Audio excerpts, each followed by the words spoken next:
నువ్వు చెప్పింది నిజమే యష్.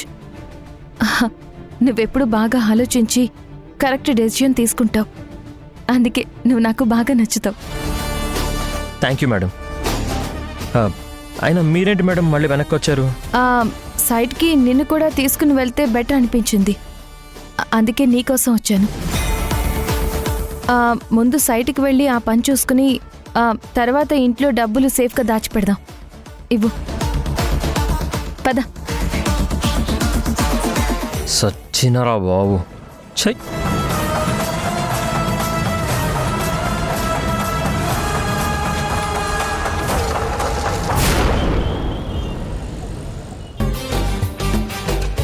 ఏందో మా బావ వాడిని చూసి జాలిపడాలో బాధపడాలనో ఏమీ అర్థమవుతలేదు. కత్తి పట్టి అంతమందిని నరిగేటోడు ఒక్క అమ్మాయిని పెళ్లి చేసుకునే పిచ్చిలో పడి అందరి ముందు జోకరైపోయిండు. ఇంత బతుకు బతికి ఇంటి ముందు సావుడంటే ఇదేనేమో. మా బావేమో అరుణ అరుణ అని ఏడుస్తుండు. అసలు ఏంటో ఏమో నాకేం అర్థమవుతలేదు.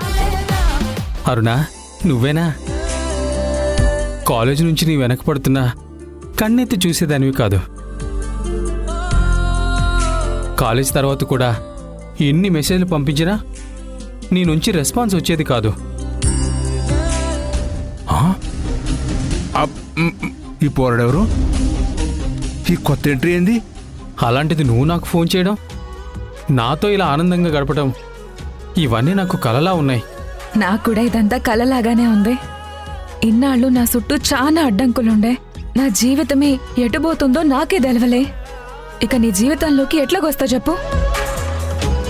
కానీ ఇప్పుడు మాకున్న అడ్డంకులన్నీ తొలగిపోయినాయి. గా ఓబుల్ రెడ్డి పీడ కూడా వదిలిపోయినది. అన్నింటికంటే ముఖ్యంగా మా అన్న మారిండు. మమ్మల్ని అర్థం చేసుకున్నాడు. మా కోసం నిలబడుతున్నాడు. మాకు మా అన్నున్నాడన్న ధైర్యం వచ్చినది. గా దేవుడికి ఇంకా దయగలిగినదేమో.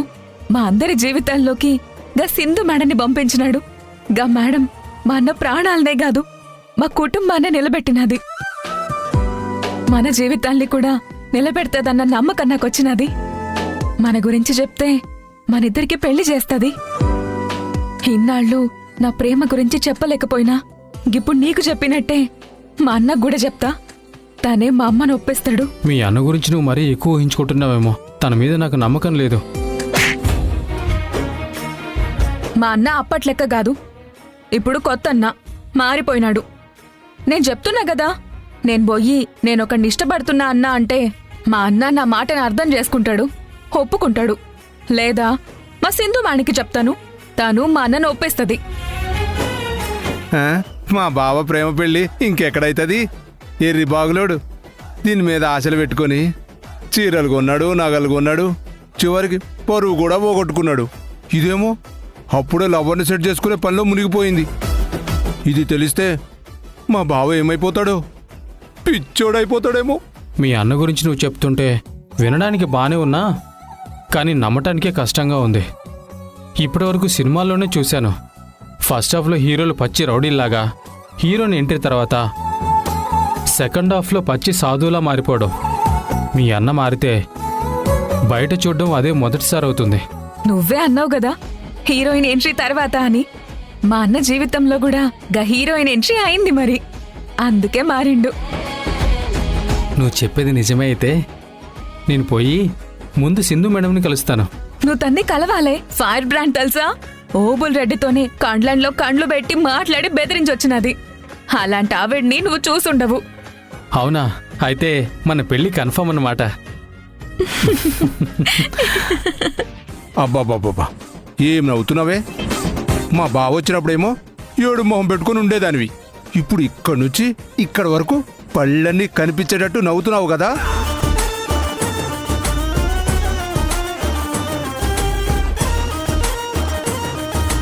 కానివ్వండి కానివ్వండి, మీ సంగతి చెప్తా. దొరికిరు కదా, మిమ్మల్ని వీడియో తీస్తా ఆగురి.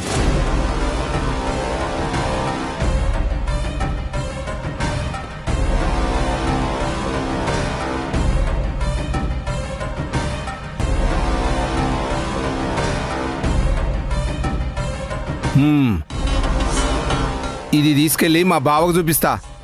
ఇది చూసేనా మా బావకు బుద్ధి వస్తుందేమో.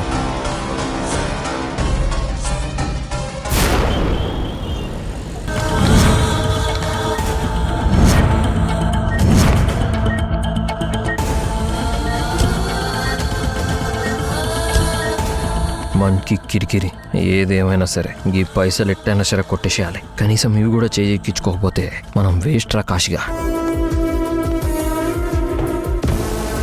మేడం ఇప్పటికే లేట్ అయింది, మీరు రెస్ట్ తీసుకోండి, నేను ఈ డబ్బులు దాచిపెడతాను. యష్ ఆగు. ఇంట్లో మధు ఉంటుంది, మనం ఆఫీస్లో సైట్లో ఎక్కువ టైం స్పెండ్ చేయాల్సి వస్తుంది. కాబట్టి డబ్బు మన దగ్గర ఉండడం సేఫ్ కాదు. ఇప్పుడున్న పరిస్థితుల్లో డబ్బు సేఫ్గా ఉండాలి అంటే అత్తయ్య దగ్గర ఉండడమే కరెక్ట్. పర్లేదు మేడం, ఆవిడని ఎందుకు టెన్షన్ పెట్టడం, మనం మేనేజ్ చేద్దాం. ఇందులో టెన్షనే ఉంది యష్. తనకి డబ్బులు ఇస్తే మనం ఇక దేని గురించి ఆలోచించాల్సిన అవసరం లేదు. ఇదో పిచ్చిది, దీనికి అనుభవించడం రాదు, అనుభవిస్తున్న వాళ్ళని చెడగొట్టడం మాత్రం తెలుసు. నేనేదో కొట్టేసి బెట్టింగ్లలో పెడదాం అనుకుంటే తీసుకుపోయి రాజమాతకి ఇద్దామంటదేంది. ఇప్పుడు ఏం చేయాలి? ఏంటి యష్, ఏం ఆలోచిస్తున్నావు? ఏం లేదు మేడం, మీరన్నదే కరెక్ట్ మేడం. డబ్బు మీ అత్తయ్య దగ్గర ఉండడమే సేఫ్. పదండి మేడం వెళ్దాం.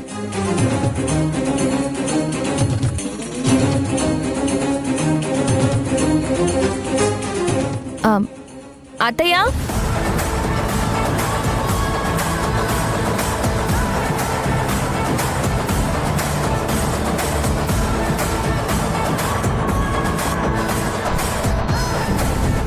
అత్తయ్య,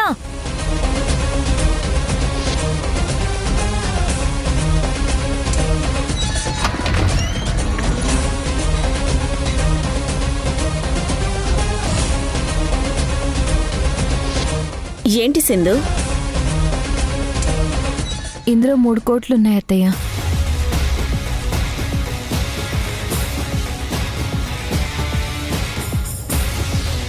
మూడు కోట్ల?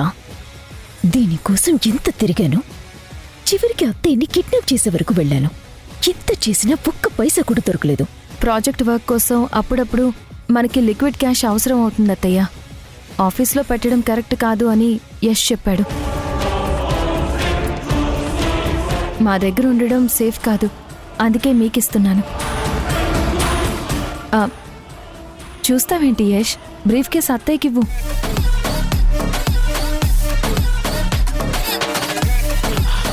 పైసలు చేతులు మారడమే కానీ మన చేతుల్లో డబ్బు నిలుస్తలేదు. నాకు డబ్బు చూసి అదృష్టం తప్ప అనుభవించే రాతలేదు ఏందిరా భయ్.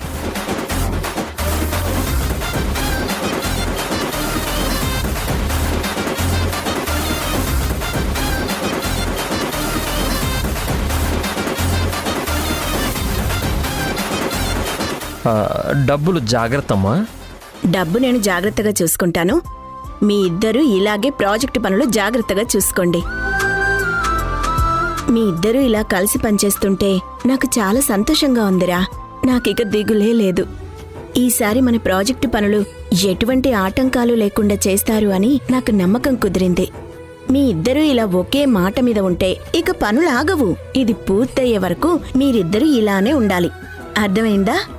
అలాగే అత్తయ్య. ఈ ప్రాజెక్ట్ని టైంకి పూర్తి చేయడానికి యష్ చాలా కష్టపడుతున్నాడు. మనం అనుకున్నట్టు జరిగితే మనం ఇన్వెస్టర్లకి చెప్పిన టైం కంటే ముందే ఇల్లు అప్పగించగలం. తప్పకుండా జరుగుతుంది సింధు.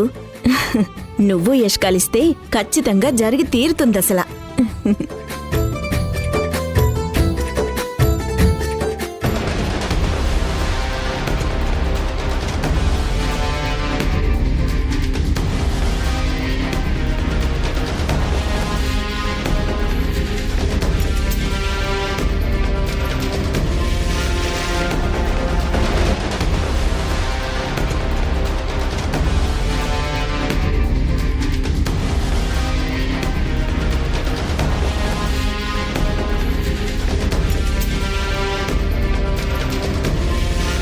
రక్త పింజరి చూసినాలే కానీ ఇడిగిరా రా.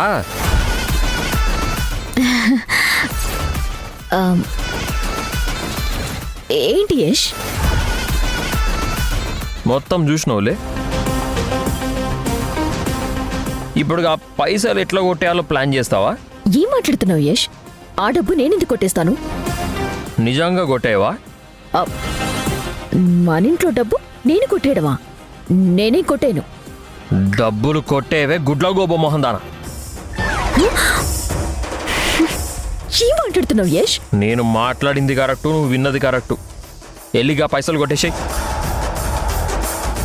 1 కాదు 2 కాదు 3 కోట్లునే ఆ బ్రీఫ్ కేసులా. ఇగో ఈ నైట్కి కొట్టేసాయి.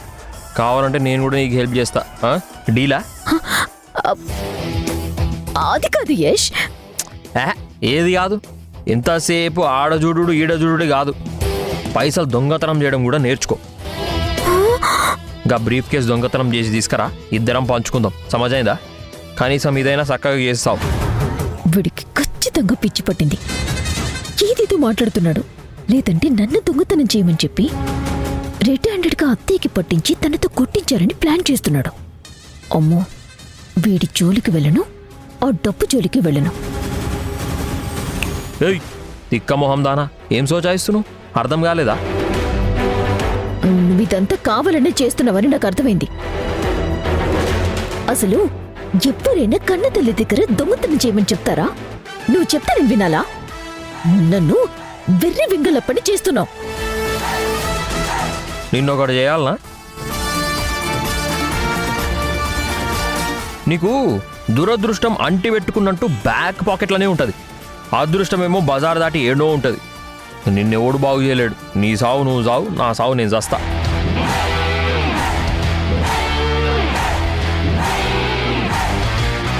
నా కర్మ, వీడికి ఎంత వెటుకారం ఎక్కువైందంటే ఇదంతా వీడు నిజంగా చేయమంటున్నాడు అన్న అనుమానం వస్తుంది.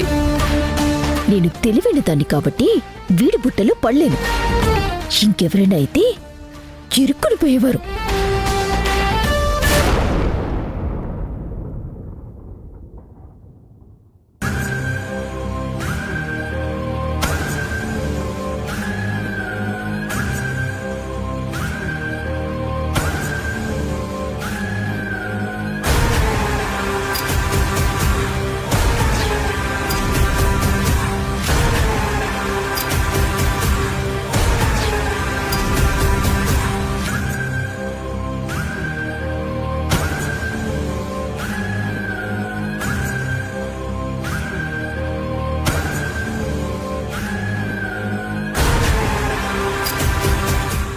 బావా, ఒక్కడివే కూర్చొని ఏంది అంతలా ఆలోచిస్తున్నావు?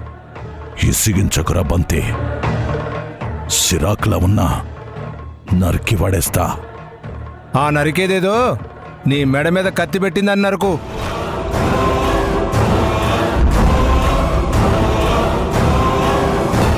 పోయిన మన పరువైనా నిలబడుతుంది. తూలిపేట మొత్తం దీని గురించే మాట్లాడుకుంటారు బావా. ఆఫ్టర్ ఆల్ ఒక ఆడది వచ్చి నీ మీద కత్తి పెట్టి ధైర్యంగా వెళ్ళిపోయిందని.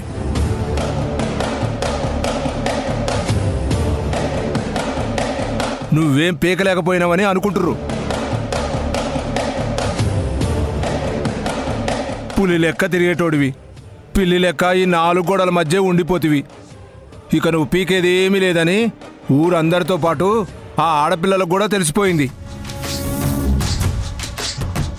ఇన్నాళ్ళు అరుణ నా పెళ్ళం, అక్షయ్ నా 2వ పెళ్ళమని సంకలు గుద్దుకుంటూ తిరిగినావు కదా.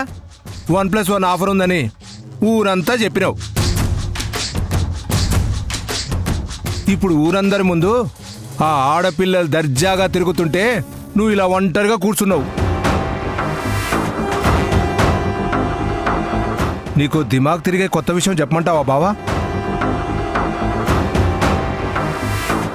ఇప్పటికీ నేను చాలా ఫ్రస్ట్రేషన్లున్నా. ఏం చెప్పదలుచుకున్నావో విసిగించకుండా చెప్పు. నువ్వు ఎవరినైతే ప్రేమిస్తున్నానని చెప్పి ఆ అమ్మాయిని పెళ్లి చేసుకుందామని ఆశపడినావో, బోలెడంత ఇన్వెస్ట్మెంట్ చేసినావో, అది వేరేటంతో తిరుగుతుంది. వాడు దాని బాయ్ ఫ్రెండ్ అంట. ఏయ్ బావా, ఏం మాట్లాడుతున్నావురా? నా అరుణ నిప్పురా, నిప్పురా. నీ పాత ఒక్క అది ఒక ఆడపిల్లే. దానికి ఒక లవర్ ఉన్నాడు. అయినా ఈ రోజుల్లో బాయ్ ఫ్రెండ్ లేని ఆడపిల్ల ఒక్కతైనా ఉంటుందా బావా? అరే, నువ్వు దానికోసం ఎంత ఖర్చు పెట్టినావు, ఎన్ని చీరలు కొన్నావు, ఎన్ని నగలు కొన్నావు. పక్కనే ఉన్నా నాకు ఎప్పుడైనా ఒక చీపు లిక్కరైనా కొని తాగిచ్చినవా? చివరికి నిన్ను వెర్రి బాగులోని చేసి వేరే వాడిని పెళ్లి చేసుకోబోతోంది. కావాలంటే ఇదిగో చూడు.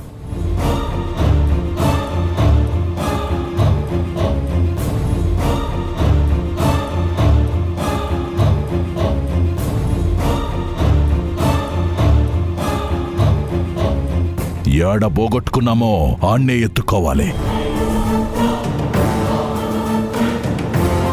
ఈ పిల్ల దగ్గర పోయిన నా పరువు మళ్ళీ ఈ పిల్ల మెడలో తాళిగట్టి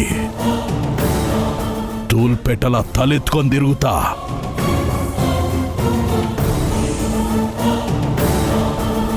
నా మెడ మీద కత్తి పెట్టి బెదిరించిన దాన్ని ఊపిరాడకుండా చేస్తా. దాన్ని నా కాళ్ల మీద పడేలాగా చేస్తా. నన్ను వదిలేసి వెళ్ళిపోతే నేను వదులుతాను అనుకున్నావా? వదలన్రా, వదల, పద.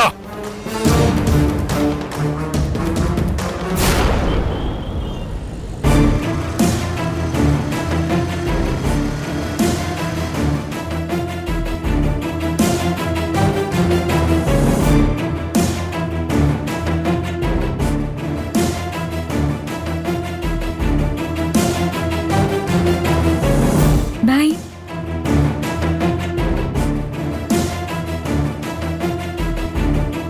అరుణా, ఇంకొంచెం సేపు ఉండొచ్చు కదా. అబ్బా ఆశ, ఇప్పటికే చాలా ఆలస్యమైనది. అమ్మకేం చెప్పాలో తెలియక నాకు భయం అయితే ఉండదు. నువ్వింకా కాసేపు ఉండమంటావా? ఈరోజు నీతో గడపడం చాలా బాగుంది అరుణా. ఈరోజు నేను ఎప్పటికీ గుర్తుపెట్టుకుంటాను. నేను కూడా చాలా సంతోషంగా ఉన్నాను సునీల్. ఇన్నాళ్ళు భయపడి చీకట్లో ఉన్నాను. ఇప్పుడు నాకు భయం లేదు. అందుకే బయటకు వచ్చేసినాను.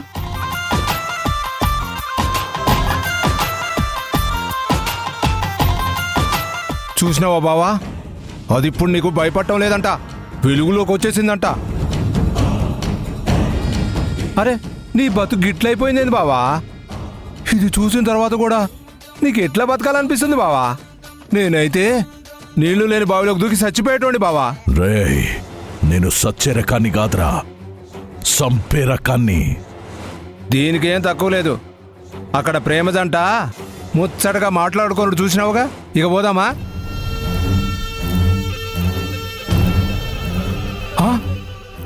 అయ్యా బావా, చూసినావా? నీ కళ్ళ ముందే చేయి పట్టుకొని ముద్దు పెట్టుకుండు బావా. రేయ్, నా అరుణశ్రీని ముద్దు పెట్టుకున్నాడు రా వాడు. ఇంకా నా అనేది కూడా ఉందా బావా ఈ సిచ్యువేషన్లో కూడా? ఇంకా పోదాం బావా. ఈ కాలం పిల్లలకి రోడ్లు ఇల్లు ఏమీ తేడా తెలియట్లేదు. ఇంకా చూస్తున్నావేంది బావా? పోనీ వాడికి వెళ్ళి గుడ్ నైట్ స్వీట్ డ్రీమ్స్ అని చెప్పొస్తావా? లేదా వాడి కాపురాన్ని ఇలానే లైవ్లో చూసి వాడి పిల్లలకి బారసాలు చేసి వస్తావా? రేయ్, నువ్వు నోరు మీరా బంతి. ఇలాంటి మాటలకి నేనేం పడాను గాని ఇవన్నీ పెళ్ళైన తర్వాతనే. బాయ్. హేయ్, అన్నా. విన్నావా బావా? పెళ్ళైన తర్వాత అంట నీతో ఎప్పుడైనా ఎంత రొమాంటిక్గా ఉందా? కనీసం నీ చెయ్యి ఎప్పుడైనా ముట్టుకుందా? ఆ ముఖంలో సిగ్గు ఆనందం చూడు. నువ్వు కనిపిస్తేనే చిటపడ చూసేది, చిరాగ్గా ఫీల్ అయ్యేది. ఏదేమైనా కానీ బావా, వాడి పంట పండిందనుకో, ఇన్వెస్ట్మెంట్ నీది, లాభం వాడిది. అరే బావా, ఏడికి ఏడికి? ఎరా, తాగొచ్చావా లేదా చావడానికి నా బైకే దొరికిందా? నేను సావడానికి కాదురా, నిన్ను చంపడానికి వచ్చినా. అచ్చా, మన్కి కిరికిరి. పైసలు మొత్తం చేతికి జిక్కినట్టే జిక్కిపోయినాయి. గా మధుని కొట్టేయమంటే అది భయపడుతుంది. పోనీ నేనే కొట్టేనా? వద్దులే, దొరికితే మళ్ళీ తెలిసిపోతుంది.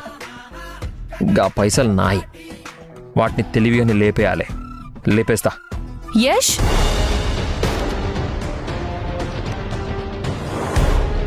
మేడం, నేను ఇంటికి వెళ్తానంటే లేదు ఇక్కడే ఉండమని నాతో dress మార్పించారు.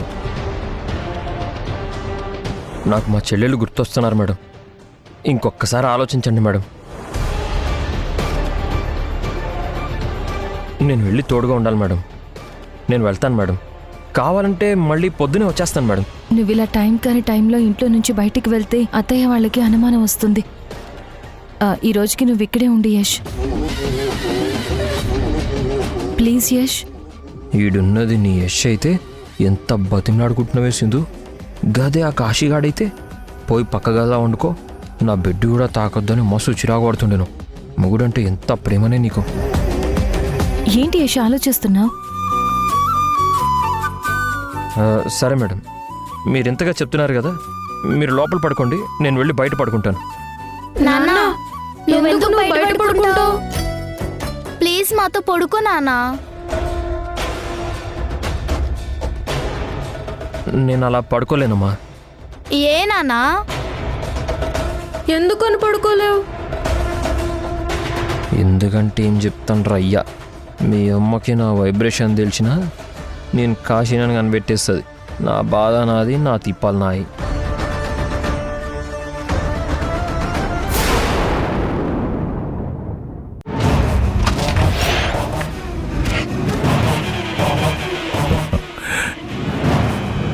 Sindhu madam, Sindhu madam, Sindhu madam, Sindhu madam. ఏమైంది సుబ్బలక్ష్మి? ఎందుకంత కంగారు పడుతున్నావు? గోబుల్ రెడ్డి అరుణని ఎత్తుకుపోయిండు మేడం.